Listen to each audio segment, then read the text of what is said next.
So hello viewers, আপনারা যদি এখানে খেয়াল করেন, এখানে নিচে এসে যদি একটু খেয়াল করেন, টোমার উপরে যদি ক্লিক করে দেন, এখানে ট্রেডিং অ্যাসিস্টে কিন্তু তারা কিন্তু লঞ্চ করে দিয়েছে।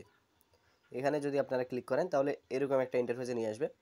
এটা কিন্তু ওপেনিং এখনও বাকি আছে 1 ঘন্টা 46 মিনিট, তারপরেই কিন্তু এটা ট্রেডিংটা স্টার্ট হয়ে যাবে, মানে তারা মার্কেটে লঞ্চ করে দেবে।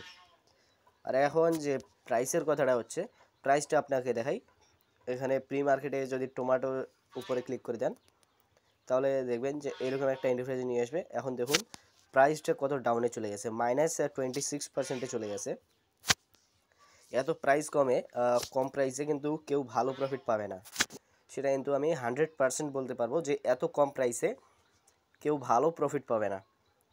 এখন কথা হচ্ছে, যখন লিস্টিং হবে অর্থাৎ 6টার সময় যদি প্রাইস আপ হয় তাহলে আপনারা কিন্তু এখান থেকে ভালো একটা প্রফিট তুলে নিতে পারবেন। আশা করি আপনারা বিষয়টা বুঝতে পেরেছেন। এখন 6টা পর্যন্ত আপনারা অপেক্ষা করুন, তারপরেই আপনাদেরকে দেখাবো যে কীভাবে আপনারা টোমার টোকেনটা সেল করবেন। সো আশা করি আপনারা বুঝতে পেরেছেন। আজকের ভিডিও এই পর্যন্তই ছিল। দেখা যাচ্ছে যখন টোমারটাও লিস্টিং হবে অথবা যখন সেল করা যাবে তখন দেখা হচ্ছে। আল্লাহ হাফেজ, ভালো থাকবেন, সুস্থ থাকবেন।